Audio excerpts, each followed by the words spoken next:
Hello students, आज के video में हम पढ़ने वाले हैं कक्षा 10 के लिए गणित के सभी सूत्र। हम चैप्टर फर्स्ट से चलेंगे और 15 चैप्टर तक एक एक करके सारे सूत्र पढ़ने वाले हैं। ये सूत्र आपके लिए परीक्षा की दृष्टि से महत्वपूर्ण नहीं, आपकी गणित की सभी समस्याओं को सॉल्व करने के लिए भी महत्वपूर्ण है, चाहे आप कक्षा 10 में हैं या फिर आप कक्षा 9 में हैं, ठीक है, या फिर आने वाली बड़ी कक्षाओं में भी ये सूत्र महत्वपूर्ण होते हैं। तो चलिए शुरू करते हैं। लेकिन शुरू करने से पहले आपसे छोटी सी रिक्वेस्ट है कि आप चैनल को सब्सक्राइब कर लें और वीडियो को लाइक ज़रूर करें, ठीक है। और यदि किसी और तरह के सूत्र या फिर कोई सवाल में कोई समस्या हो तो कमेंट करके ज़रूर बताएं। चलिए शुरू करते हैं। सबसे पहले चैप्टर वन है रियल नंबर्स, जिसको हम हिंदी में बोलते हैं वास्तविक संख्याएं,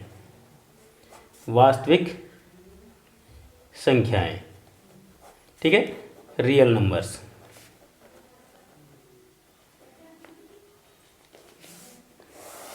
इसके अंदर सिर्फ एक ही मेन फॉर्मूला होता है। फॉर्मूला क्या है? उसको हम यूक्लिड विभाजन प्रमेय बोल सकते हैं।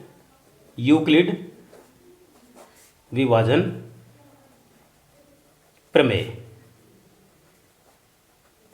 Euclid division theorem. ये होता है ए बराबर बी क्यूब प्लस आर। यहाँ पर ए क्या है? एक भाज्य संख्या है, ठीक है, बराबर यहाँ पर बी क्या है? बी यहाँ पर भाजक संख्या है, गुणा क्यों यहाँ पर भागफल है,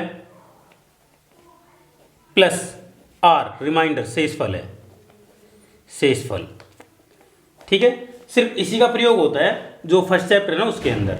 अब चलिए सेकंड चैप्टर की तरफ चलते हैं।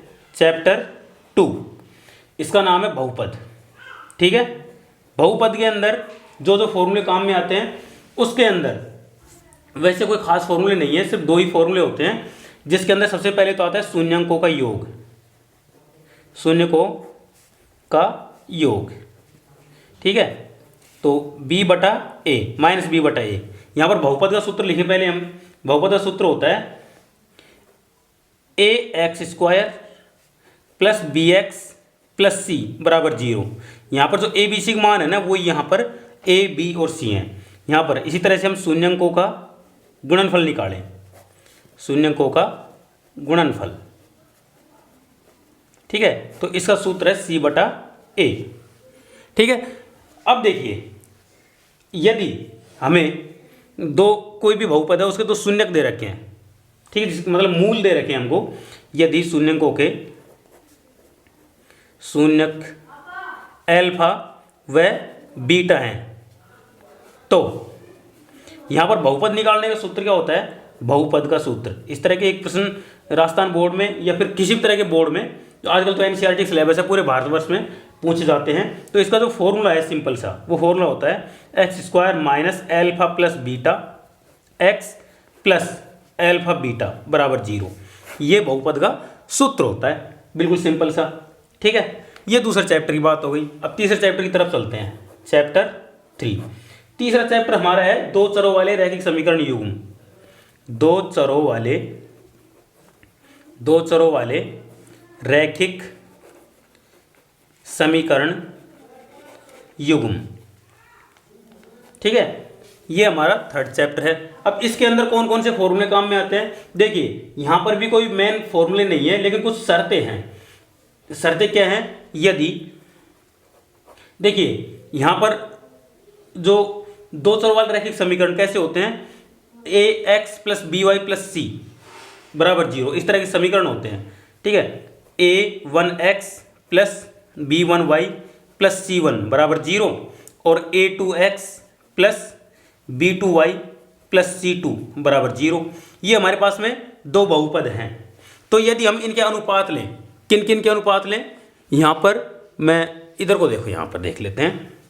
यदि हम a1 बटा a2 बराबर b1 बटा b2, अगर ये बराबर नहीं है तो इन दोनों समीकरणों को हल करने पर इनके जो मूल होंगे वो वास्तविक होंगे, मतलब निकलेंगे इनके मूल कुछ ना कुछ वास्तविक,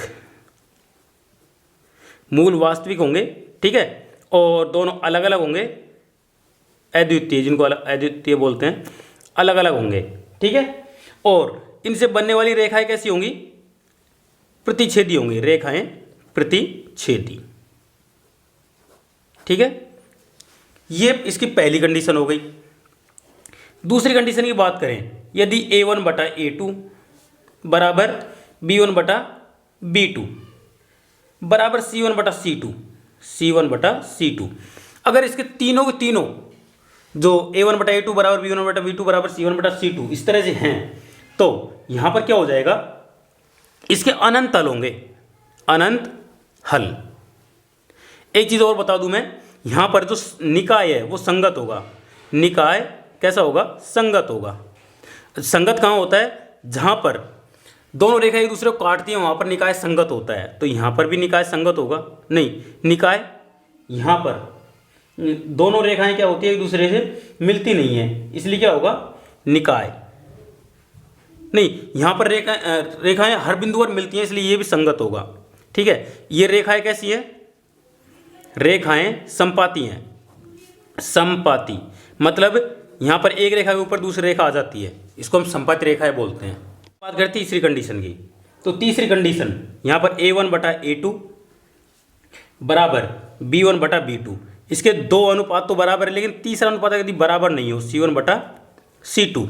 ठीक है, तो ऐसी कंडीशन में जो हल कैसे होंगे, इसमें कोई हल नहीं निकलेगा, क्योंकि दोनों रेखा क्या होती है, समांतर होती है। तो यहां पर लिखेंगे कोई हल नहीं।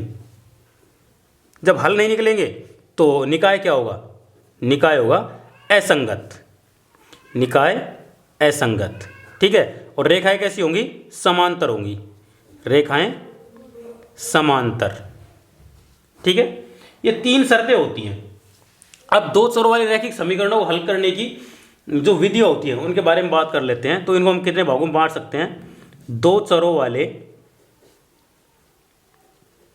रैखिक समीकरणों को हल करने की विधियां, को हल करने की विधियां। ठीक है, इनको हम दो भागों में बांट सकते हैं। दो भागों में कैसे कैसे, तो एक तो होता है ग्राफिकल मेथड, आलेखीय विधि, आलेखीय विधि। ठीक है, इस विधि से हल करते हैं, जिसमें ग्राफ बनाते हैं और ग्राफ पर दोनों रेखाएं एक दूसरे को जहाँ काटती हैं उस बिंदु पर इनके हल होते हैं। और दूसरा होता है बीजगणितीय विधि। ठीक है, बीजगणितीय विधि, एल्जेब्रिक मेथड। ठीक है, एल्जेब्रिक मेथड के भी तीन पार्ट है, इसको भी हम तीन भागों में डिवाइड कर सकते हैं। ये कौन कौन से हैं, सबसे पहले प्रतिस्थापन विधि, प्रतिस्थापन विधि। दूसरी विधि है विलोपन विधि, विलोपन विधि। और तीसरी वज्रगुणन विधि, वज्रगुणन विधि। ठीक है, ये हमारे पास में रेखाओं को हल करने की विधियां हो गई। अब यहाँ पर हम सिंपल सी एक बात और कर लेते हैं कि ये जो रेखाएं हैं, ठीक है, इसका समीकरण क्या होता है। जैसे सरल रेखा का समीकरण, सरल रेखा का समीकरण ये होता है y बराबर mx प्लस सी। ठीक है, जहां m रेखा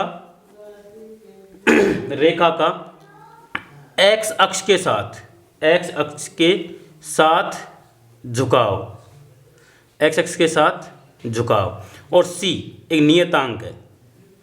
ठीक है, मतलब इसका मान फिक्स होता है, c का मान। तो ये हमारा क्या हो गया, c का मान हो गया। ठीक है, अब इसी के साथ हमारी ये जो थर्ड चैप्टर है इसके फॉर्मूले खत्म होते हैं। अब फोर्थ चैप्टर की तरफ चलते हैं। चैप्टर 4, चैप्टर 4 का नाम है द्विघात समीकरण, द्विघात समीकरण, बाइनोमियल इक्वेशन। ठीक है, तो इसका फॉर्मूला होता है ax² plus bx plus c बराबर 0। ये तो इसका समीकरण होता है। अब यहाँ पर जो द्विघात समीकरण की मूल ज्ञात करने की बहुत सारी विधियाँ होती हैं, तो इनको हम देख लेते हैं कितनी होती है मूल ज्ञात करने की विधियाँ, मूल ज्ञात करने की विधियाँ। देखो यहाँ पर हम इसको तीन भागों में बांट सकते हैं, और इन तीनों को हम जनरली काम में भी लेते हैं। कौन कौन से हैं, सबसे पहले गुणनखंड विधि, सबसे सरल विधि, गुणनखंड विधि फैक्टराइजेशन मेथड, ठीक है। और दूसरी है पूर्ण वर्ग विधि, पूर्ण वर्ग विधि, कंप्लीट स्क्वायरिंग मेथड, ठीक है। और तीसरी है श्रीधर आचार्य सूत्र से, श्रीधर आचार्य सूत्र। ये तीन विधियों से हम द्विघात समीकरण को हल करते हैं। अब यहाँ पर इसके मूलों की प्रकृति के बारे में जान लेते हैं। मूलों की प्रकृति, ठीक है। मूलों की प्रकृति कितने प्रकार की होती है यहाँ पर? तो सबसे पहले मूलों की प्रकृति याद करने का सूत्र होता है जिसको हम हिंदी में विविक्तिकर बोलते हैं, इंग्लिश में डिस्क्रिमिनेंट बोलते हैं। Discriminant equal to B square minus 4ac। यहाँ पर b ये वैल्यू है, a की वैल्यू एक्स स्क्वायर साथ गुणा c ये रहा, ठीक है। अब यदि d की वैल्यू 0 के बराबर होती है तो इसके मूल क्या होते हैं? मूल समान होंगे, मूल समान व वास्तविक, मूल समान व वास्तविक होंगे। यदि d की वैल्यू 0 से बड़ी है, ठीक है, तो मूल क्या होंगे? वास्तविक होंगे व अलग होंगे, व अलग अलग होंगे, अलग अलग, ठीक है। मतलब d का मान या तो 0 हो या फिर 0 से बड़ा हो तो मूल वास्तविक आएंगे, ठीक है। अगर 0 होता है तो समान आएंगे और 0 से बड़ा है तो अलग अलग आएंगे। यदि d का मान 0 से छोटा मतलब ऋणात्मक कोई संख्या आ जाती है d की वैल्यू में तो यहाँ पर मूल काल्पनिक होंगे, काल्पनिक, ठीक है।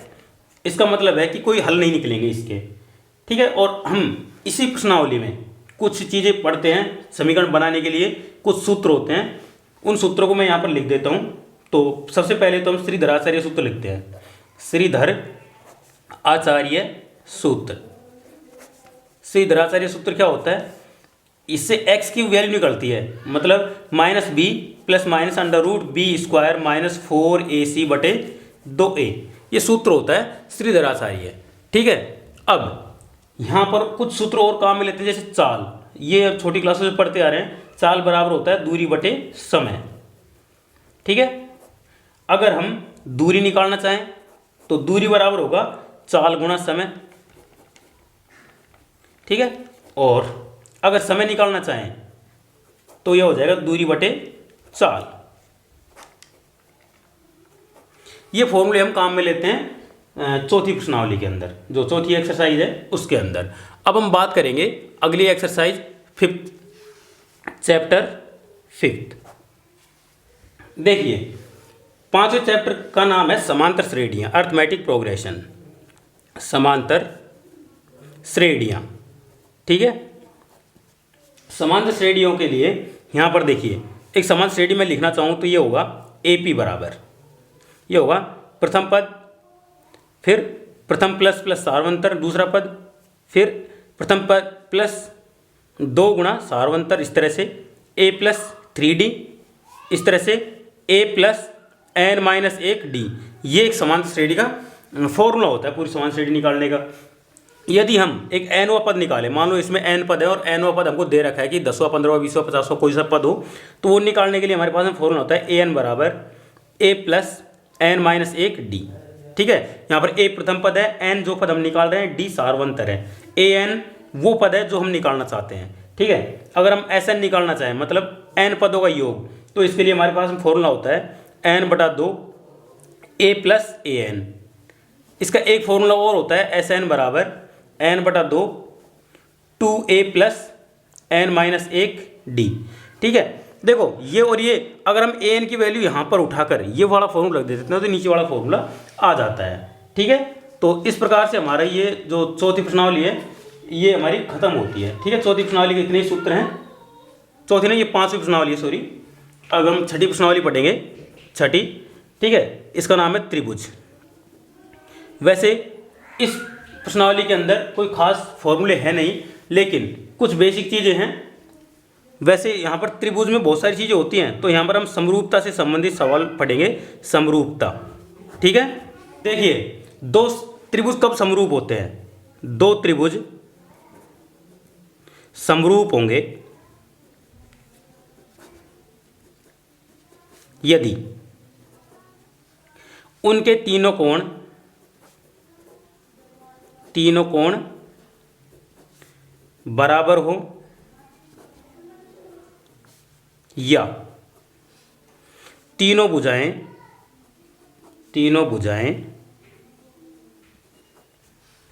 समानुपाती हो। ठीक है, तो इस तरह से समरूपता की ये नियम होते हैं। अब इनसे बनकर कौन कौन से नियम बन जाते हैं, तो देखो यहाँ पर कौन कौन से नियम बनते हैं। यहाँ पर सबसे पहले तो होता है एस एस एस नियम। इसका मतलब है कि अगर तीनों भुजाएं एक दूसरे के समानुपाती हैं तो ये समरूपता का नियम बन जाता है। दूसरा ट्रिपल ए नियम, मतलब एंगल एंगल एंगल, कोण कोण कोण, समरूपता नियम बन जाता है। ठीक है, उसके अलावा यदि दो कोण बराबर हैं और एक भुजा बराबर है तो यहाँ पर कोण भुजा कोण समरूपता नियम बन जाता है। इसी प्रकार से अगर दो भुजाएं बराबर है तो ऐसे एस नियम बन जाता है। ठीक है, एक नियम और बनता है जिसको हम RHS नियम भी बोलते हैं। ठीक है, यहाँ पर एक समकोण त्रिभुज होता है। ठीक है, और एक भुजा समानुपाती हो और एक कोण उसमें 90 डिग्री कोण हो तो भी यहाँ पर ये समरूपता का नियम बन जाता है। इस तरह से ये बहुत सारे नियम हैं। कभी कभी यहाँ पर पाइथागोरस या बोधायन प्रमेय भी काम में ली जाती है, जिसको हम पाइथागोरस या बोधायन प्रमेय, पाइथागोरस या बोधायन प्रमेय, ये भी काम में आती है इसमें कभी कभी। तो ये क्या होती है, ये होती है कर्ण का स्क्वायर बराबर आधार स्क्वायर प्लस लंब स्क्वायर। ठीक है, तो ये फॉर्मूले आते हैं हमारे छठे चैप्टर के अंदर। करते हैं सातवें चैप्टर की, चैप्टर 7 है ना। इसका नाम है निर्देशांक ज्यामिति। निर्देशांक ज्यामिति,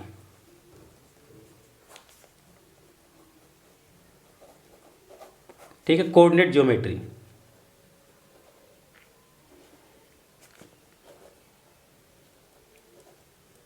ठीक है, कोऑर्डिनेट ज्योमेट्री के अंदर सबसे पहले तो आप इसकी ज्योमेट्री समझेंगे। ज्योमेट्री कैसे होती है, एक ये ग्राफ पेपर होता है इस तरह से, है ना। यहाँ पर ये एक्स अक्ष है, ये एक्स डैश अक्ष है, ये वाई अक्ष है और नीचे वाई डैश अक्ष है। इसका ये 0 0 मूल बिंदु है। ठीक है, और हम अगर बात करें तो जो एक्स अक्ष की जो दूरी होती है ना, ये तो होता है इसका भुज, और जो वाई अक्ष की दूरी होती है इसको बोलते हैं कोटि। ठीक है, मान लीजिए यहाँ पर कोई बिंदु है तो यहाँ पर इस तरह से इसकी ये बिंदु दर्शाए जाएंगे एक्स और वाई। तो यहाँ से यहाँ तक की जो दूरी है ना, ये जो दूरी है यहाँ से यहाँ तक की जो दूरी, इसको ये कहलाएगी इसकी भुज, और यहाँ से यहाँ तक की जो दूरी है ये कहलाएगी इसकी कोटि। ठीक है, यहाँ से यहाँ तक की जो दूरी होती है इसको वाई बोलते हैं, तो वाई होती है इसकी कोटि। यहाँ पर ये इसका प्रथम चतुर्थांश है, ये इसका द्वितीय चतुर्थांश, ये तृतीय थर्ड कोऑर्डिनेट, ये और ये चौथा चतुर्थांश, चतुर्थ चतुर्थांश बोलते हैं इसको। यहाँ पर प्रथम चतुर्थांश के अंदर एक्स और वाई दोनों के मान प्लस के होते हैं, मतलब धनात्मक होते हैं।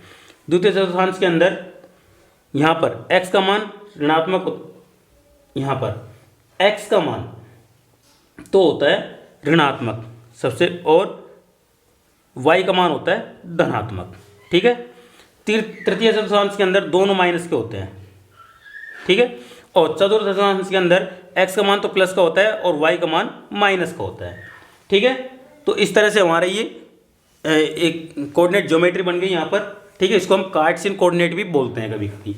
यहाँ पर अगर आप लिखना चाहें तो लिख सकते हो एक्स अक्ष से दूरी, एक्स अक्ष से दूरी वाई का निर्देशांक, एक्स अक्ष से दूरी वाई का निर्देशांक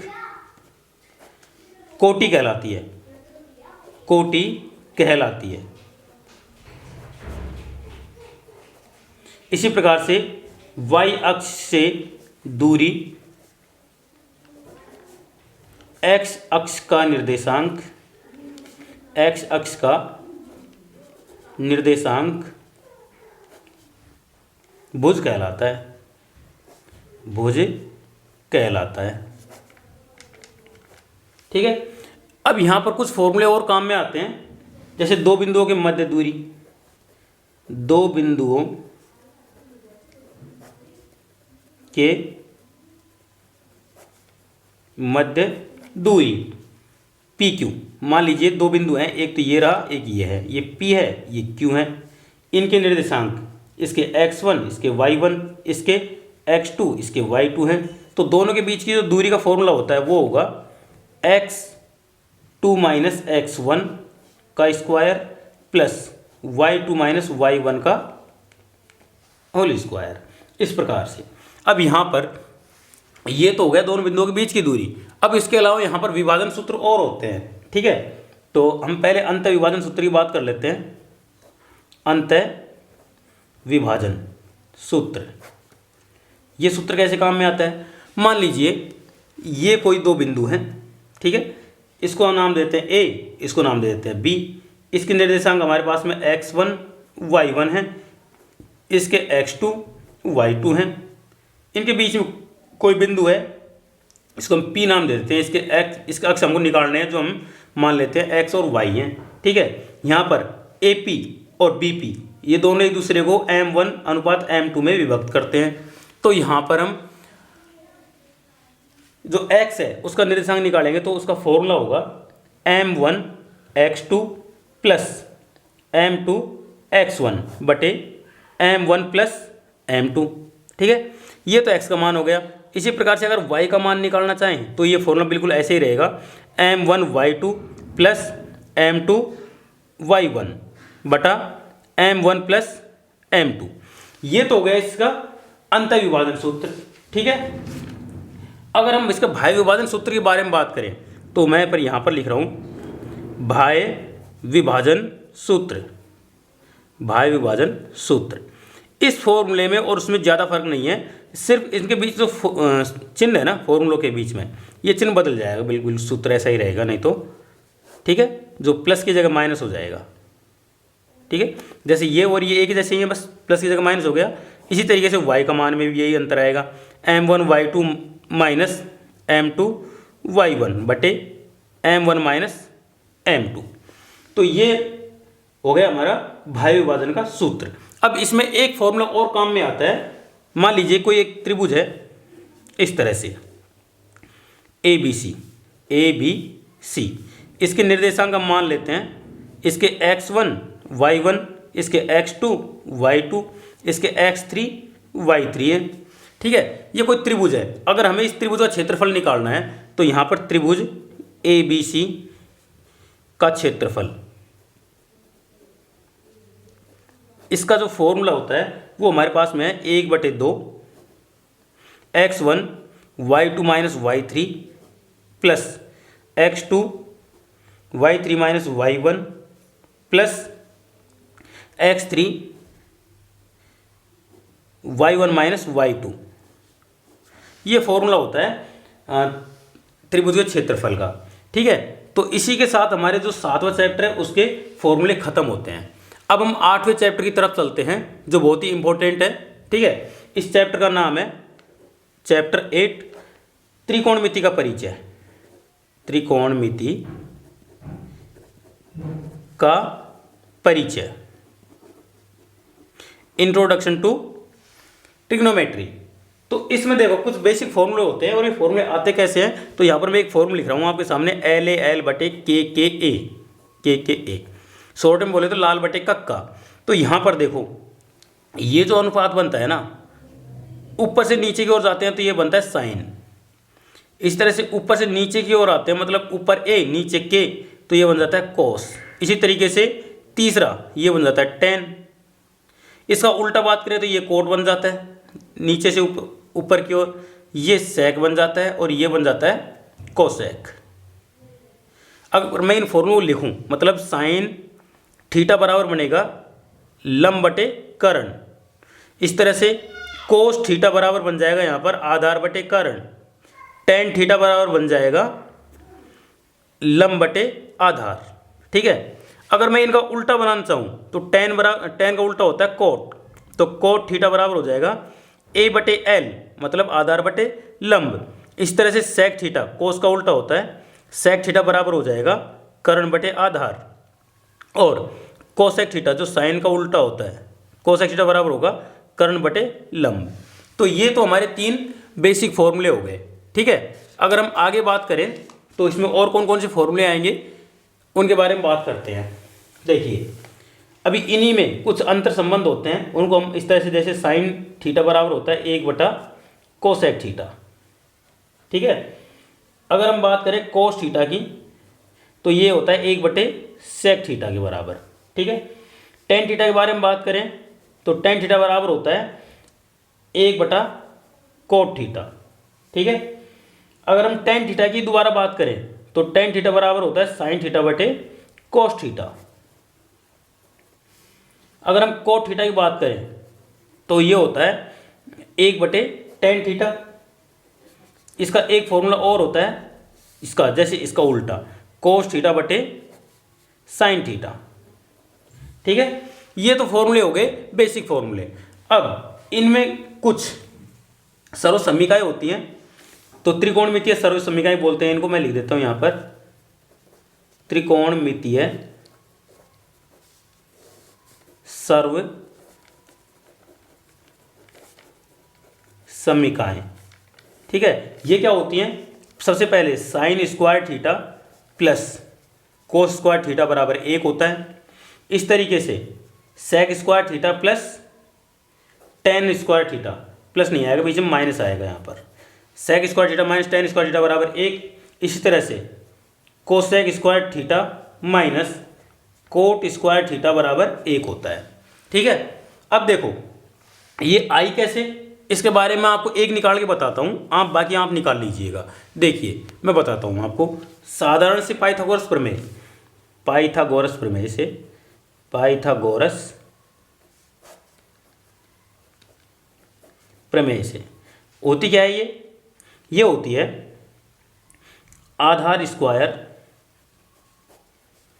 प्लस लंब स्क्वायर बराबर कर्ण स्क्वायर। अगर मैं कर्ण स्क्वायर का भाग इधर क्यों दे दूं तो ये हो जाएगा आधार बटे कर्ण। इन दोनों के ऊपर स्क्वायर लगा देता हूं एक साथ ही, क्योंकि इसके ऊपर भी है और इसके ऊपर भी स्क्वायर है, प्लस लंब बटे कर्ण, इन दोनों के ऊपर स्क्वायर लगा देता हूं। और यहां पर अगर मैं कर्ण, देखो दोनों तरफ भाग देने जा रहा हूं तो मैं कर्ण बटे कर्ण, इसके ऊपर भी मैं स्क्वायर लगा दिया। अब स्क्वायर लगाने से क्या हुआ, आधार बटे कर्ण। आधार बटे कर्ण क्या होता है, ये होता है कोस, और स्क्वायर है तो स्क्वायर थीटा, प्लस लंब बटे कर्ण क्या होता है साइन, और स्क्वायर है तो साइन स्क्वायर थीटा बराबर कर्ण बटे कर्ण क्या हो, एक का स्क्वायर 1 होता है। इस तरह से हमारी जो ये पहली सर्वसमीका आई है। बाकी अगर आप दूसरे साइड में यहाँ पर कर्ण की जगह लंब रखेंगे तो कर्ण इधर को आ जाएगा, तो दूसरी सर्वसमीका आ जाएगी। अगर यहाँ पर आधा रखेंगे तो तीसरी सर्वसमीका आ जाएगी। इस तरह से बाकी सर्वसमीकाएं आप एक एक करके निकाल सकते हैं। ठीक है, तो ये हमारा क्या हो गया, ये तो बेसिक फॉर्मूले हुए, सर्वसमीकाएं हो गई। अब आगे जो अगली प्रश्नावली आएगी हमारी 8.3 के आसपास, उसके अंदर आपको त्रिकोणमितीय सारणी से संबंधित कुछ क्वेश्चन पूछे जाते हैं। तो सबसे पहले हम त्रिकोणमितीय सारणी देख लेते हैं। त्रिकोणमितीय सारणी, ठीक है, ये बहुत आसान है बनाना। इसको कैसे बनाते हैं देखिए, एक तरफ मैं यहाँ पर कोण लेता हूँ, एक तरफ लेता हूँ मैं अनुपात। अनुपात मतलब साइन कोस टेन, इस तरह से ना। तो एक तरफ तो मैं ये बना रहा हूँ, एक तरफ ये, इस तरह से। बहुत आसान है बनाना। यहाँ पर 0 डिग्री, फिर 30 डिग्री, 30 के बाद में 45 डिग्री, फिर 60 डिग्री और अंत में 90 डिग्री। इनके अंदर हम मान रखते हुए चलेंगे। ठीक है, इधर को यहाँ पर हम ले लेते हैं साइन थीटा, यहाँ पर कोस थीटा, यहाँ पर टेन थीटा, यहाँ पर कोट थीटा, यहाँ पर सेक थीटा और लास्ट में कोसेक थीटा। ठीक है, इस तरह से हमारे पास में ये सारणी बन गई। अब इनके मान रखना इसमें बाकी है बस। देखो बहुत आसान है। सबसे पहले साइन का मान निकालने के लिए क्या करेंगे, यहाँ 0 है ना, तो 0 से शुरू करेंगे। 0 1 2 3 4। अब सब में 4 का भाग दे दो, ये हमने सब में 4 का भाग दे दिया। अब ये काम करने के बाद में सबके ऊपर अंडर रूट का चिन्ह लगा दो। अंडर रूट का चिन्ह लगा दिया। अब अंडर रूट का चिन्ह लगाने के बाद में हम इनको हल करेंगे। हल करने के बाद में जो भी वैल्यू आती है हम यहाँ पर रख देंगे इसकी। तो 0/4 का मान 0 ही होता है, 0 का वर्गमूल 0 ही होता है, तो ये हो गया 0। 1/4, 1 का वर्गमूल 1 होता है और 4 का होता है 2। इस तरह से 2/4 मतलब 2 से कट जाएगा तो 1/2 रहेगा। 1/2 का वर्गमूल निकालेंगे तो 1 का तो 1 रहता है और 2 का निकलता नहीं है, इसलिए अंडर रूट 2 ही रहेगा। 3/4 का वर्गमूल निकालेंगे तो 3 का निकलता नहीं है, इसलिए अंडर रूट 3 ही रहेगा। 4 का निकल जाता है 2। 4/4 मतलब 1, 1 का वर्गमूल 1 होता है। कोस का मान निकालने के लिए आपको कुछ भी नहीं करना, इनके मान पलट कर रख देने हैं। जैसे ये मान सबसे पहले लिख देना है, दूसरे नंबर का इधर से यहाँ पर लिख देना है।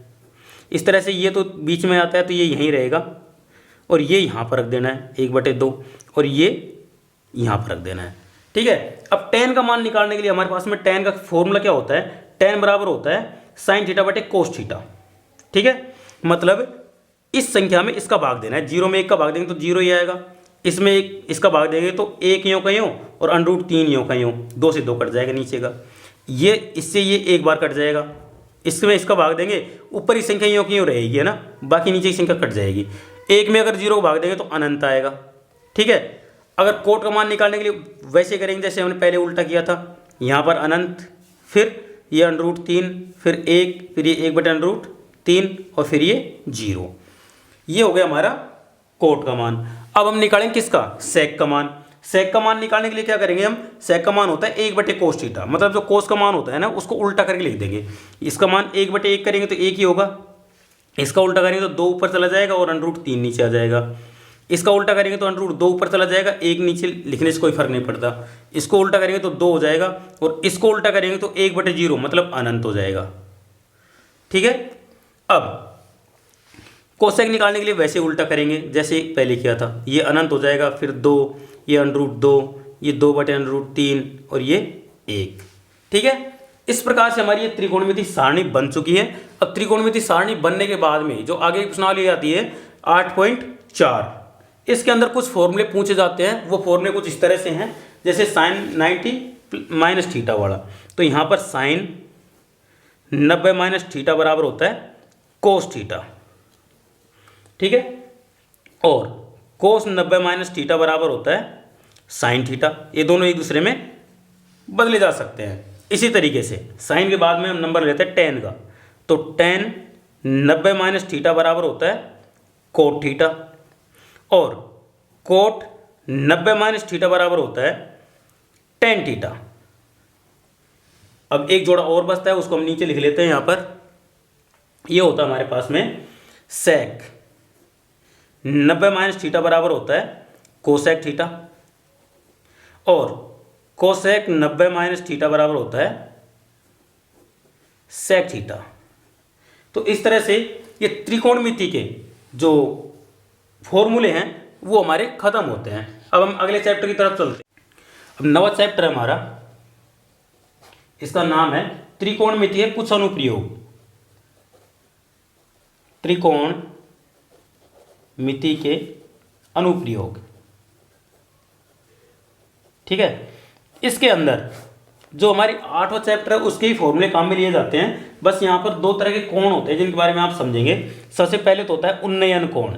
उन्नयन कोण, ये कोण ऐसा होता है जो नीचे से ऊपर की ओर देखने पर बनता है। जैसे ऊपर की ओर देख रहे हैं, ये हमारी दृष्टि रेखा, दृष्टि रेखा, ये हमारी क्षैतिज रेखा है जिसको हम क्षैतिज रेखा। तो ये जो नीचे से ऊपर की ओर जो कोण बनता है ना, इसको बोलते हैं उन्नयन कोण। उन्नयन कोण। ठीक है। और देखने का हमारा जो कोण होगा वो यहाँ पर होगा, ये मतलब यहाँ पर हमारी आंख होगी इस तरह से और ऊपर की ओर देखेंगे। अब इसका उल्टा कोण होता है जिसको हम अवनमन कोण बोलते हैं। ठीक है। अवनमन कोण। अवनमन कोण देखो ये कैसा होता है, ये इसकी क्षैतिज रेखा है। ठीक है। ये क्षैतिज रेखा है। नीचे की ओर जो कोण बनता है यह है अवनमन कोण। अवनमन कोण।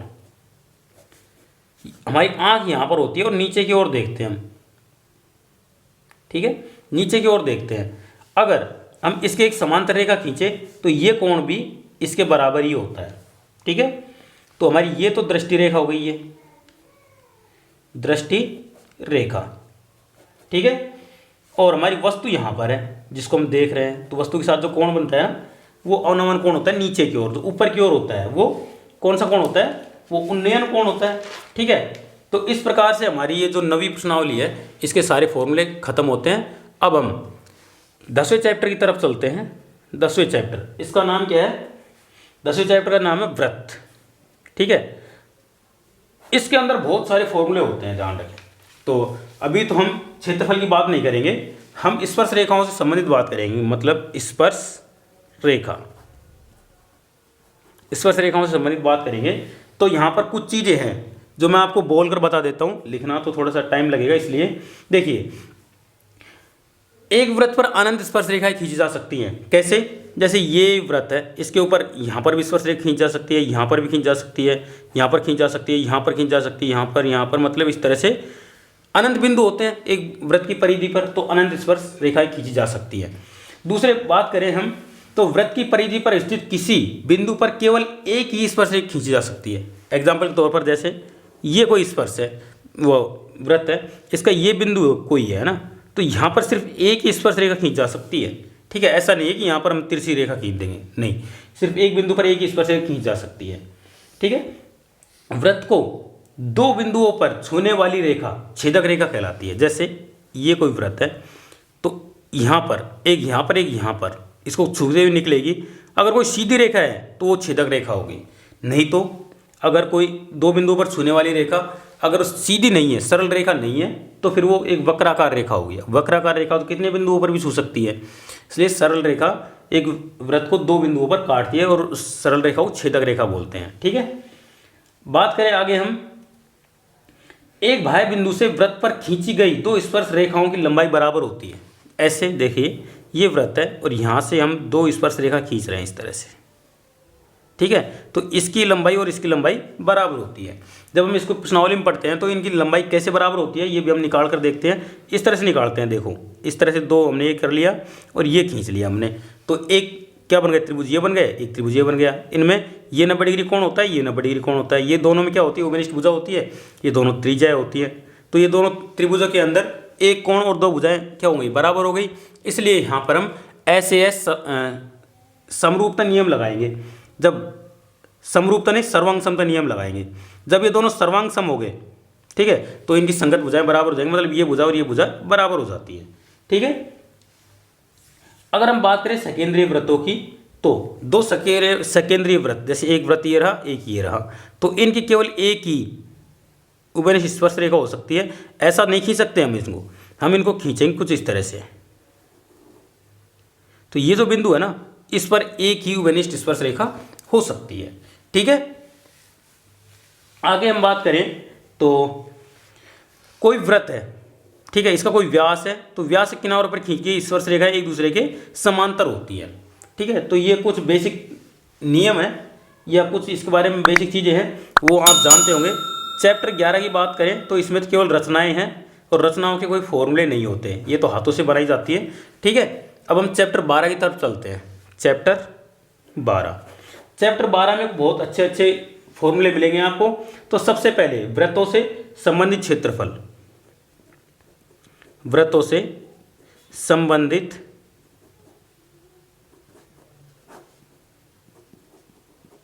क्षेत्रफल, ये चैप्टर का नाम भी है। ठीक है, तो हम बात करेंगे सबसे पहले वृत्त की परिधि। वृत्त की परिधि कैसे निकालते हैं, देखो यहाँ पर अगर आप पाई की जो पाई होती है उसकी परिभाषा से निकालें तो पाई बराबर क्या होता है, जो वृत्त की परिधि और वृत्त का जो व्यास होता है उन दोनों का अनुपात को हम पाई बोलते हैं। ठीक है, तो अगर यहाँ से हम परिधि निकालना चाहें तो परिधि क्या निकल के आएगी, यहाँ पर परिधि बराबर होगा पाई इंटू व्यास। ठीक है, मतलब इसको अगर मैं शॉर्ट में बोलूँ तो पाई इंटू डी, डी मतलब डायमीटर। अगर मैं डी बराबर 2r लिखना चाहूँ तो यहाँ पर परिधि p पेरीमीटर बराबर होगा p बराबर 2 पाई r। ठीक है, ये इसका फॉर्मूला होता है, बेसिक फॉर्मूला जो आप छोटी क्लासों से रटते हुए आ रहे हैं। वृत्त की परिधि बराबर 2 पाई r। ठीक है। हाँ, अगर आगे हम बात करें वृत्त के क्षेत्रफल की, तो ये तो बहुत कॉमन फॉर्मूला है, वृत्त का क्षेत्रफल। आपको तीसरी चौथी क्लासों से ये पढ़ा दिया जाता है, लेकिन आपको हमेशा अभी भी याद रखना है ये। इसका फॉर्मूला होता है पाई आर स्क्वायर, या एक दूसरा फॉर्मूला और होता है इसका फॉर्मूला होता है पाई बाई 4 डी स्क्वायर। ठीक है, दोनों में से कोई सा भी आप यूज़ करें सेम आंसर आएंगे। इसका मतलब एक ही होता है, क्योंकि डी बराबर 2r होता है। ठीक है। अगर हम अर्धवृत्त की बात करें तो अर्धवृत्त का क्षेत्रफल, अर्धवृत्त का क्षेत्रफल, ठीक है, ये कैसे हो जाएगा? जैसे पाई आर स्क्वायर पूरा वृत्त है तो इसका आधा कर देंगे, मतलब पाई बाई 2 आर स्क्वायर हो जाएगा। ठीक है, ये अर्धवृत्त का क्षेत्रफल हो जाएगा। अगर हम इस तरह से निकालना चाहें तो पाई बाई 8 डी स्क्वायर हो जाएगा। ठीक है। अर्धवृत्त का परिमाप निकालना चाहें हम, अर्धवृत्त का परिमाप, तो क्या निकलेगा? ये देखो पाई आर क्या हो गया? अर्धवृत्त का क्षेत्र वो परिधि हो गई, प्लस जो इस तरह से देखो, ये तो यहाँ से यहाँ तक की दूरी तो पाई आर हो गई, और यहाँ से यहाँ तक की दूरी और होगी, इसमें परिमाप निकाल रहे हैं ना, प्लस देखो यहाँ से यहाँ तक आर प्लस यहाँ से यहाँ तक आर, तो ये 2r और हो जाएगा। ठीक है। आगे निकालें हम, वृत्त है उसके अंदर वलयिका होती है इस तरह से, जैसे ये है और एक ये है। ठीक है, तो हमें तो इसका क्षेत्रफल निकालना है, तो इसको बोलते हैं वलयिका। तो हम वलयिका का क्षेत्रफल निकालेंगे, वलयिका का क्षेत्रफल। ठीक है, तो इसका फॉर्मूला होगा पाई r1 square minus r2 square. अब यहाँ पर r1 r2 क्या है? तो यहाँ से और यहाँ तक की जो त्रिज्या है ना, ये तो r1 है, और यहाँ से और यहाँ तक की जो त्रिज्या ये r2 है। मतलब बड़ी त्रिज्या r1 है और छोटी त्रिज्या ऐसे लिख सकते हैं, r1 बड़ा है r2 से, ये दोनों त्रिज्याएं है। ठीक है, तो ये क्या हो गया, हमारी कुछ फॉर्मूले हो गए। अब यहाँ पर ये तो सिंपल वृत्त के बारे में थे। अब वृत्त के अंदर और भी चीज़ें होती है, जैसे त्रिज्यखंड का क्षेत्रफल, त्रिज्यखंड का क्षेत्रफल फॉर्मूला होता है इसका पाई आर स्क्वायर थीटा बटा 360। ये तो त्रिज्यखंड का क्षेत्रफल हो गया। अगर हम त्रिज्यखंड के जो चाप होता है उसकी लंबाई ज्ञात करें, इस तरह से देखो, जैसे ये त्रिज्यखंड है, यहाँ पर ये थीटा बन रहा है, तो हमें यहाँ से और यहाँ तक की जो लंबाई है वो नापनी है। तो त्रिज्यखंड का चाप होता है इसके लिए, त्रिज्यखंड के चाप की लंबाई, तो इसका फॉर्मूला होता है पाई आर थीटा बटे 180। ठीक है, पाई आर थीटा बटे 180।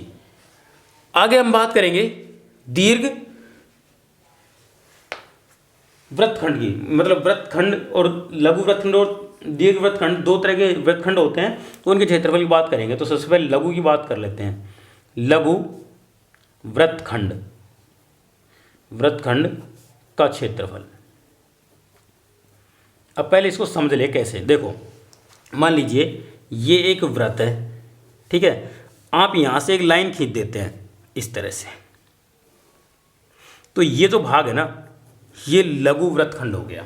ठीक है, इसके अंदर ये भाग नहीं आएगा। अगर ये भाग को भी हम इंक्लूड कर लेते हैं तो ये त्रिज्यखंड बन जाएगा, और सिर्फ ये नीचे वाला भाग लेते हैं तो ये हो जाएगा वृत्तखंड। तो इसका फॉर्मूला होता है, हमारे पास इसका फॉर्मूला निकल के आएगा पाई आर स्क्वायर थीटा बटे 360 माइनस आर स्क्वायर बटा 2 साइन थीटा। ये इसका फॉर्मूला होता है लघु वृत्तखंड का। अगर हम दीर्घ वृत्तखंड की बात करें तो ये जो बचा हुआ भाग होता है ना, ये बड़ा वाला, ये वाला, ये दीर्घ वृत्तखंड है। तो यहाँ पर हम निकालेंगे दीर्घ वृत्तखंड का क्षेत्रफल, दीर्घ वृत्तखंड का क्षेत्रफल। तो इसका जो फॉर्मूला होगा वो क्या होगा, टोटल पूरे वृत्त के क्षेत्रफल में से हम लघु वृत्तखंड का क्षेत्रफल घटा देंगे, मतलब पाई आर स्क्वायर माइनस लघु वृत्तखंड का क्षेत्रफल, लघु वृत्तखंड का क्षेत्रफल। ठीक है, अगर इसको लिखना चाहें तो इस तरह से लिख सकते हैं, पाई आर स्क्वायर माइनस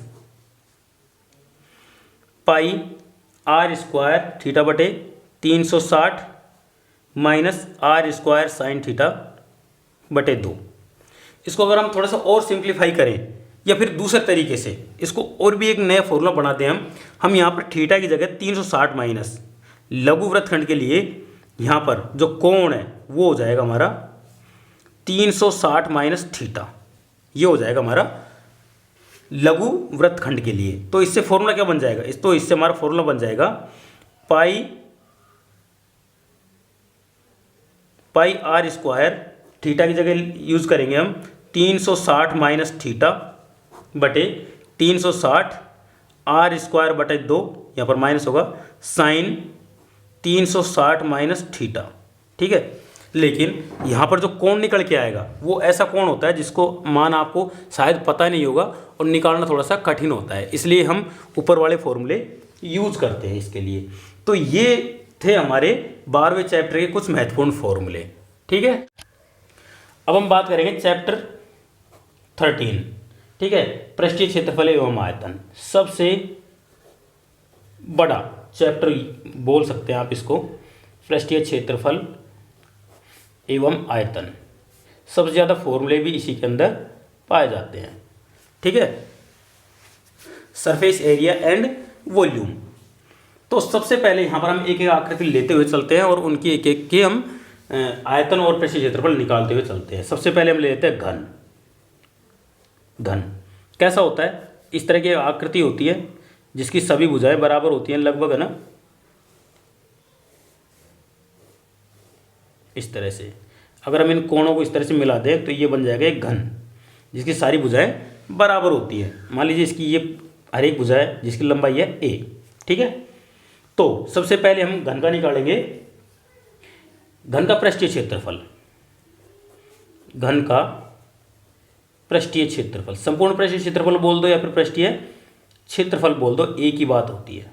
ठीक है, देखिए कैसे, यहाँ पर इसकी 6 सतह होती है और हर एक सतह कैसी होती है, वर्गाकार होती है। तो वर्ग का क्षेत्रफल को अगर 6 से गुणा करेंगे तो 6 गुणा वर्ग का क्षेत्रफल मतलब 6a स्क्वायर, ये हो जाएगा इसका घन का संपूर्ण पृष्ठीय क्षेत्रफल। अगर हम घन के आयतन की बात करें, घन का आयतन, देखो आयतन क्या होता है, लंबाई गुणा चौड़ाई गुणा ऊंचाई।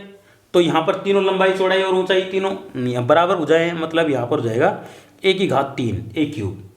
ठीक है, तो ये तो हो गया हमारा घन। अब नेक्स्ट बात करेंगे हम घनाभ की। घनाभ की जो लंबाई चौड़ाई ऊंचाई है वो तीनों अलग अलग होती हैं। ठीक है, लंबाई चौड़ाई ऊंचाई तीनों अलग अलग होती है। कैसे, वो मैं यहाँ पर आपके सामने बना रहा हूँ, देखो कैसे होती है ये आकृति, कुछ इस तरह से होती है। इनको हम मिला दें इस तरह से, तो यहाँ पर लंबाई चौड़ाई और ऊंचाई अलग अलग हो जाएगी। मतलब यहाँ से यहाँ तक ये हो जाएगी इसकी L। ठीक है, और ये हो जाएगी इसकी H, और यहाँ से और ये हो जाएगी इसकी B चौड़ाई, LBH। ठीक है, ये तीनों चीज़ हो गई। यहाँ पर भी हम वही चीज़ निकालेंगे। देखिए सबसे पहले हम यहाँ पर घनाभ का पृष्ठीय क्षेत्रफल निकालते हैं। घनाभ का पृष्ठीय क्षेत्रफल, ठीक है, तो इसका फॉर्मूला होगा 2 गुणा LB लंबाई गुणा चौड़ाई प्लस चौड़ाई गुणा ऊंचाई प्लस ऊंचाई गुणा लंबाई। ये फॉर्मूला होता है घनाभ का पृष्ठीय क्षेत्रफल। अगर हम चारों दीवारों का क्षेत्रफल निकालना चाहें, चारों दीवारों का क्षेत्रफल, ठीक है, मतलब ऊपर नीचे से क्या हो, खुली हुई हो, है ना। जैसे अपने कमरे की दीवारें होती है जिसकी छत अगर हम नहीं इंक्लूड करें तो उसका क्षेत्रफल क्या निकलता है हमारे पास में, 2 गुणा ऊंचाई लंबाई प्लस चौड़ाई। ठीक है, ये फॉर्मूला निकल कर आता है। ये फॉर्मूले आपको यूज आएंगे जब मान लो कोई मकान बनाना है, दीवारें बनानी है, उसके लिए काम में आता है। घनाभ के आयतन की बात कर लेते हैं साथ साथ में। घनाभ का आयतन, तो ये तो सिंपल सा होता है, लंबाई गुणा चौड़ाई गुणा ऊंचाई, LBH। कहते हैं हम बेलन की, लंबवर्तीय बेलन। ठीक है, देखिए बेलन कैसा होता है, बेलन कुछ इस तरह से होता है, इस तरह से। ठीक है, मतलब जैसे पाइप होता है ना, वो एक बेलन ही होता है। यहाँ से यहाँ तक इसकी ऊंचाई होती है, ठीक है, यहाँ से यहाँ तक इसकी त्रिज्या होती है। ठीक है, बस ये दो ही चीज़ें होती है इसके अंदर। अब यहाँ पर हम इस बेलन के अंदर बहुत सारी चीज़ें निकालते हैं। सबसे पहले तो बेलन का संपूर्ण पृष्ठीय क्षेत्रफल, वक्र पृष्ठीय क्षेत्रफल। तो बेलन का वक्र पृष्ठीय क्षेत्रफल, बेलन का वक्र पृष्ठीय क्षेत्रफल। अब ये क्षेत्रफल कौन सा होता है? मान लीजिए एक पाइप है जिसके दोनों हिस्से खुले हैं और उसके बाहर भागी जो सतह है उसका क्षेत्रफल निकालना है, तो वो हम निकालेंगे 2πr। 2πr क्या है? इसकी परिधि, उसको इसकी ऊंचाई से गुणा कर देंगे तो इसका टोटल क्षेत्रफल हो जाएगा। तो ये 2πrh क्या हो जाएगा? बेलन का वक्र पृष्ठीय क्षेत्रफल। ठीक है, अगर हम बेलन का संपूर्ण पृष्ठीय क्षेत्रफल निकालना चाहें, बेलन का संपूर्ण पृष्ठीय क्षेत्रफल,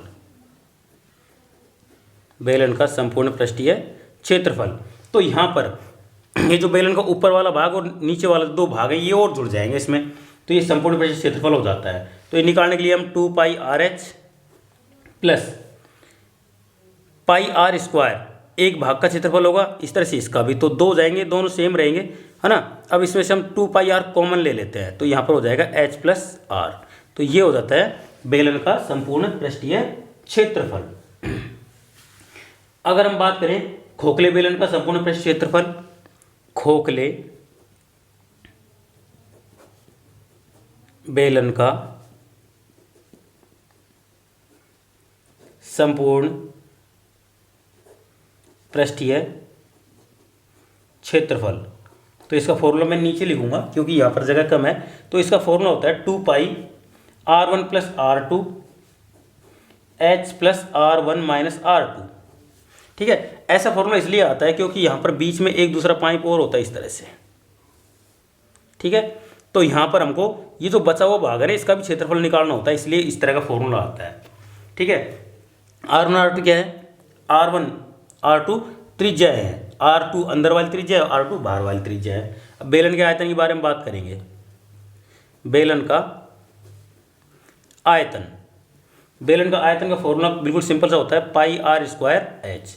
ये इसका बेलन का आयतन का फॉर्मूला हो गया। ठीक है, और अगर खोखले बेलन का आयतन के बारे में बात करें हम, खोखले बेलन का आयतन, ठीक है, मतलब बाहर वाले बेलन के आयतन में से अंदर वाले बेलन का आयतन का स्क्वायर घटा देंगे, आयतन घटा देंगे तो क्या हो जाएगा? खोखले बेलन का आयतन निकल के आ जाएगा।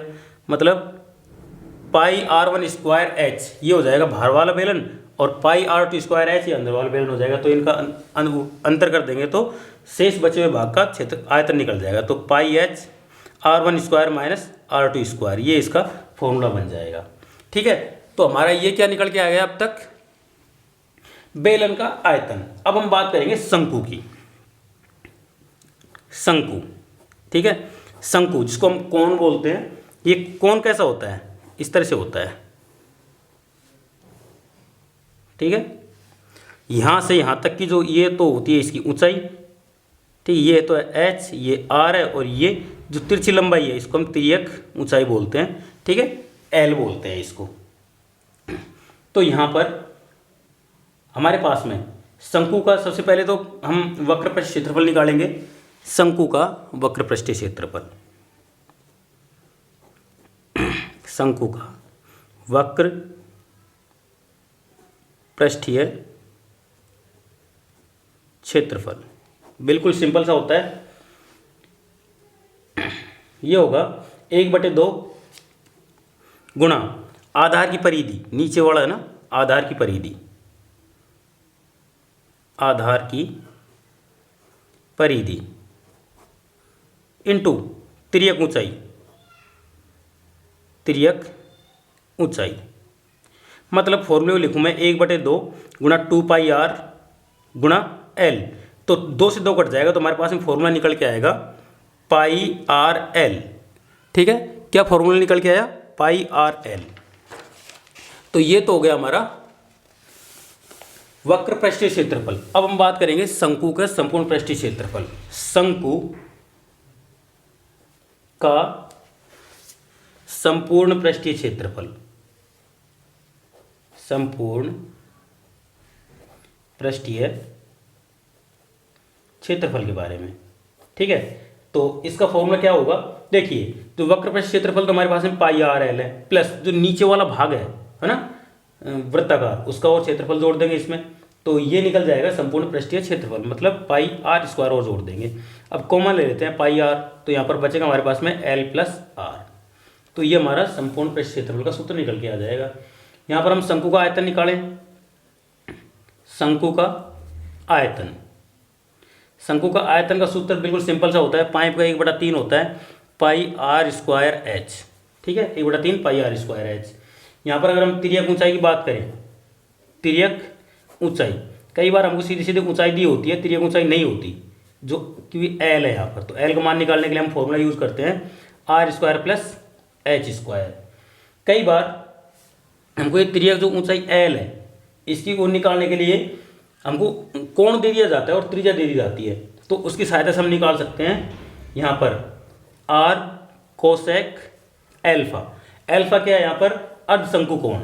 और अगर यहाँ पर ऊंचाई निकालनी है हमको, कई बार हमको ऊंचाई नहीं देते, सिर्फ त्रिज्या देते हैं, तो यहाँ पर एच निकालने के लिए हमारे पास में फॉर्मूला होता है आर कोट एल्फा, जहाँ एल्फा बराबर होता है अर्धशंकु कोण, अर्धशंकु कोण, ठीक है, इस चीज़ को ध्यान रखेंगे।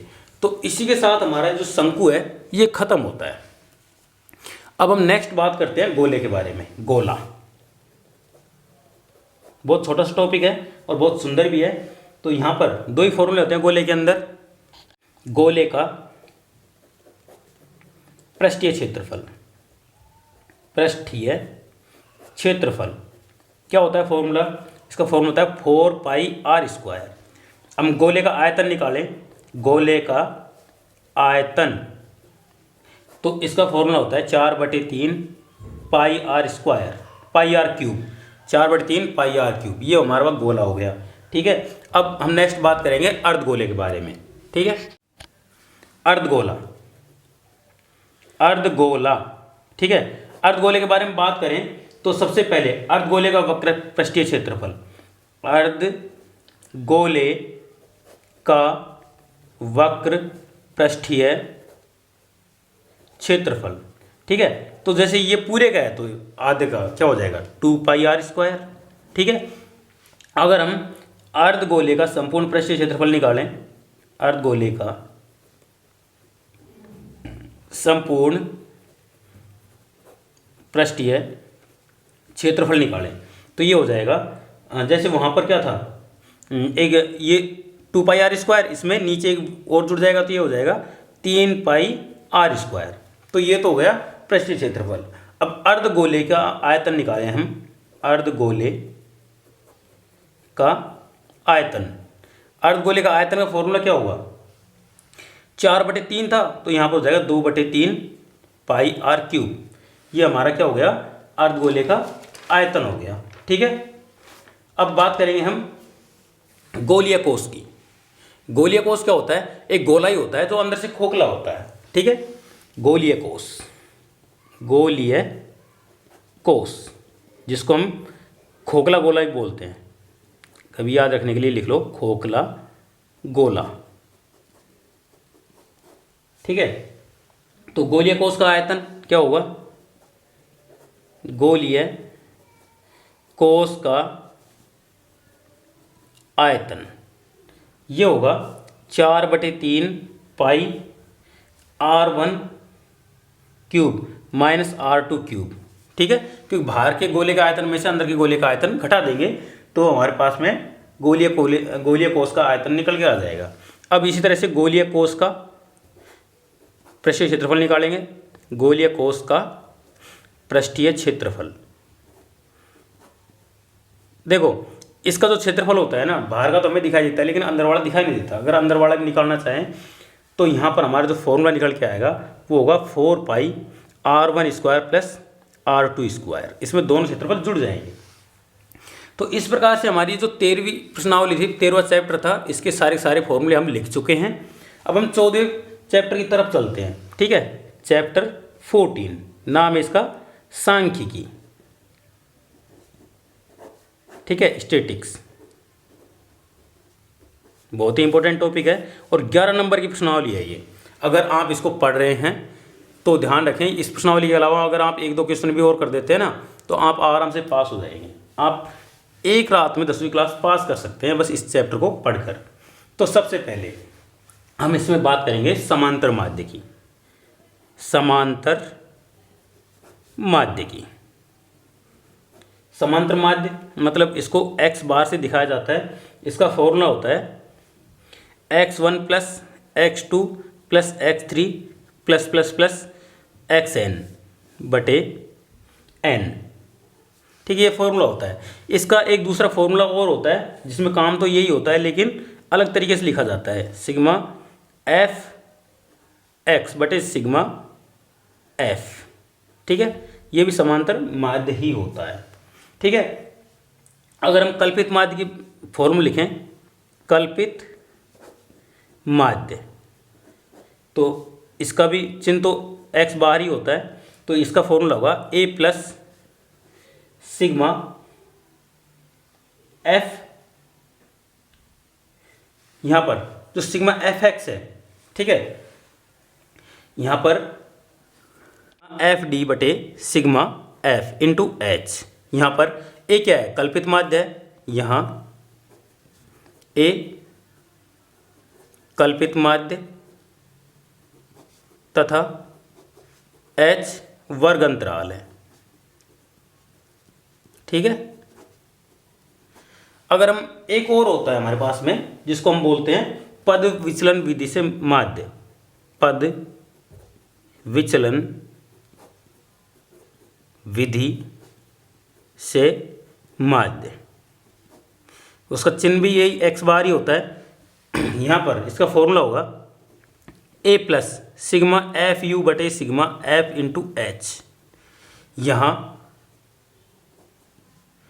h बराबर क्या होता है, यहां पर h बराबर वर्ग अंतराल जो हमने यहां पर निकाला है, a वही है, तो यहां पर हम सिर्फ u के बारे में लिख लेते हैं, u।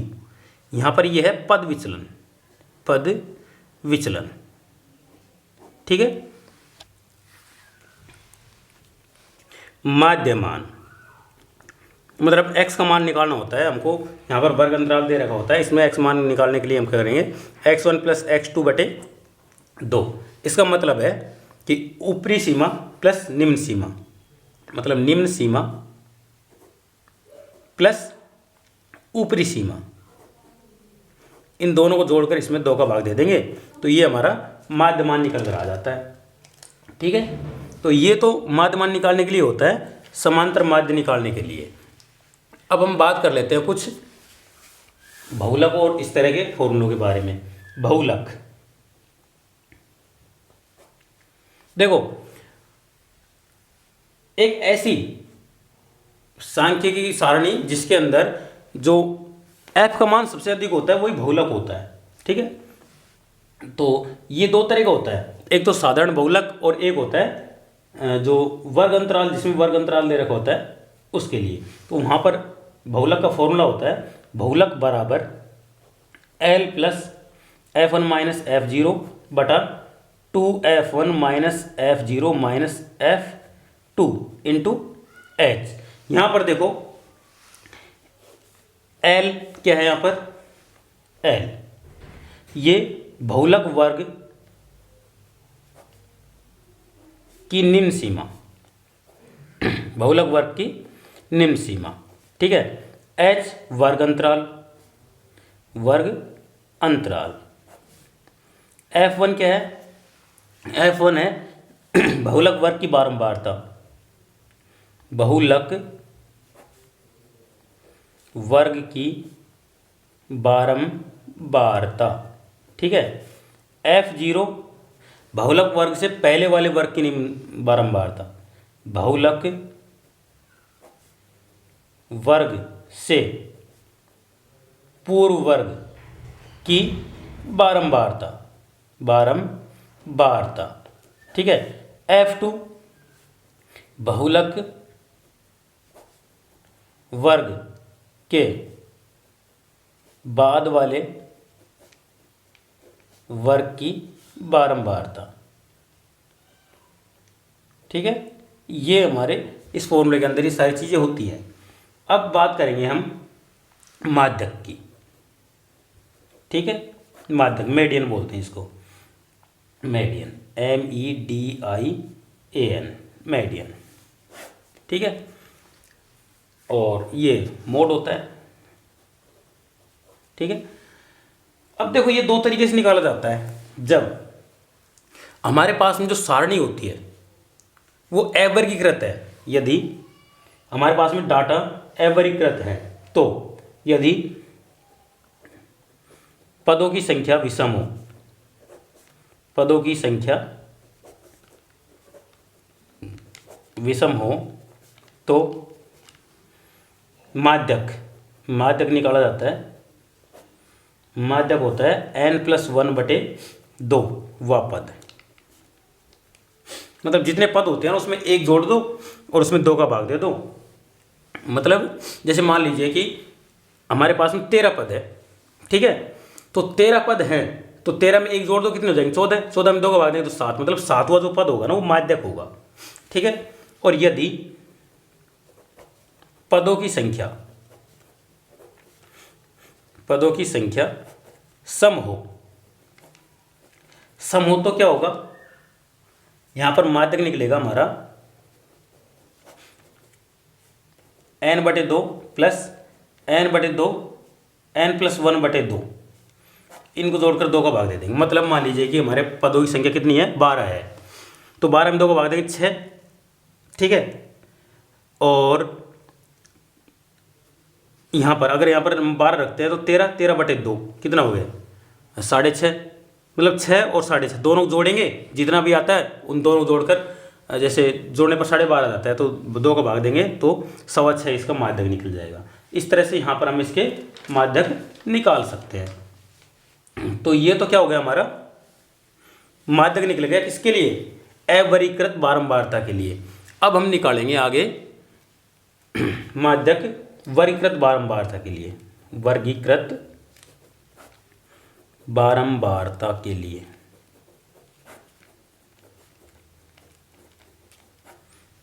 माध्यक m बराबर होता है L+n/2 माइनस CF/F गुणा H। यहाँ पर देखो L जो माध्यक वर्ग की निम्न सीमा, ठीक है, H यहाँ पर वर्ग अंतराल है, F माध्यक वर्ग की बारंबारता, n/2 है यहाँ पर जो टोटल माध्यक है ना, n कुल बारंबारता है, और CF माध्यक वर्ग से पूर्व, ठीक पूर्व की संचयी बारंबारता है। ये सारी चीज़ें हैं इसके अंदर, अगर आप लिखना चाहें तो लिख सकते हैं। जैसे यहाँ पर इन चीज़ों के बारे में तो आप जानते हैं, 3 चीज़ों के बारे में, तो मैं लिख देता हूँ। n बराबर होता है कुल बारंबारता, कुल बारंबारता जिसको हम सिग्मा FX भी लिखते हैं, ठीक है। और CF जिसको हम कई बार फॉर्मूले में C के नाम से भी दिखाया जाता है, तो ये है माध्यक वर्ग, माध्यक वर्ग से ठीक पूर्व की संचयी बारंबारता, संचयी बारंबारता, ठीक है। तो ये सारी चीज़ें होती हैं। अब एक और बेसिक फॉर्मूला जो आप कंपटीशन के लिए भी पूछा जाता है और कई बार इससे संबंधित क्वेश्चन भी पूछा जा सकता है। तो यहाँ पर हम बात करेंगे बहुलक माध्य तथा माध्यक में संबंध, माध्यक में संबंध क्या संबंध होता है? तो यहाँ पर जो फॉर्मूला होता है वो होता है 3 माध्यक बराबर होता है बहुलक प्लस 2 गुणा माध्य। ये फॉर्मूला होता है, ठीक है, इनके बीच में संबंध। अगर आपको 2 चीज़ दी जाती है तो तीसरा आप इस फॉर्मूले से निकाल सकते हैं। अब हम बात करेंगे सबसे अंतिम चैप्टर। ये चैप्टर हमारा 4 नंबर का है और इसका नाम है प्रायिकता, प्रोबेबिलिटी, LITY, ठीक है, प्रोबेबिलिटी। यहाँ पर वैसे तो इसमें एक ही फॉर्मूला होता है, ठीक है, घटना ई की प्रायिकता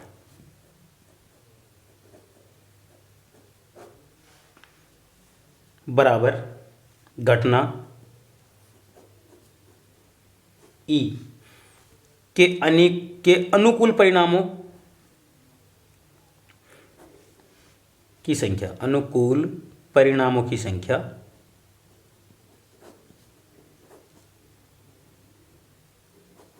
बटे कुल परिणामों की संख्या, कुल परिणामों की संख्या। ठीक है, तो इसको पीई से भी डिनोट किया जाता है, पीई। ठीक है, इसको पीई से डिनोट किया जाता है। अब यहां पर ये तो घटना ई की प्रायिकता है। अब हम बात करें घटना ई नहीं की प्रायिकता। इसका चिन्ह होता है पी ई नॉट, बराबर होता है 1 माइनस पी ई। मतलब जो ऊपर वाली प्रायिकता है ना, एक में से उसको घटा देंगे तो पी ई नॉट आ जाएगा ये। अगर हम इसको आगे डीप लिखना चाहें तो ये होता है P E plus P E not बराबर 1। ठीक है, अगर हम प्रायिकताओं के बारे में बात करें आगे तो निश्चित प्रायिकता, निश्चित प्रायिकता के लिए पीई का मान होता है 1 और असंभव प्रायिकता के लिए, असंभव प्रायिकता के लिए पीई की वैल्यू होती है 0। जैसे निश्चित प्रायिकता का उदाहरण मैं आपको बताऊं, सूर्य पूर्व से उदय होता है, तो ये तो निश्चित है कि सूर्य पूर्व से उदय होता है, इसलिए उसकी प्रायिकता क्या होगी, 1 होगी।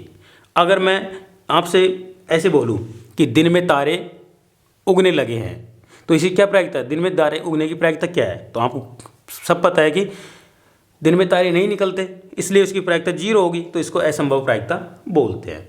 ठीक है बच्चों, तो इसी के साथ हमारे ये सारे फॉर्मूले खत्म होते हैं कक्षा 10 के लिए।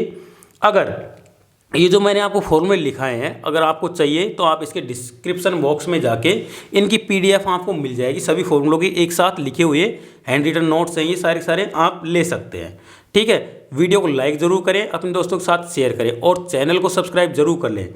आपको किसी भी टॉपिक पर, मैथमेटिक्स में, फिजिक्स में, केमिस्ट्री में, कहीं पे भी कोई दिक्कत हो, चाहे किसी भी लेवल की हो, मैं ये नहीं कह रहा कि आप 10th क्लास की, आप चाहे बीए हो, बीएससी हो, बीटेक हो, एमटेक हो, किसी भी लेवल की अगर आपको किसी भी चैप्टर में दिक्कत हो तो आप मुझे कमेंट करके ज़रूर बताएं, मैं आपकी सभी सही समस्याओं का सॉल्यूशन ज़रूर दूंगा।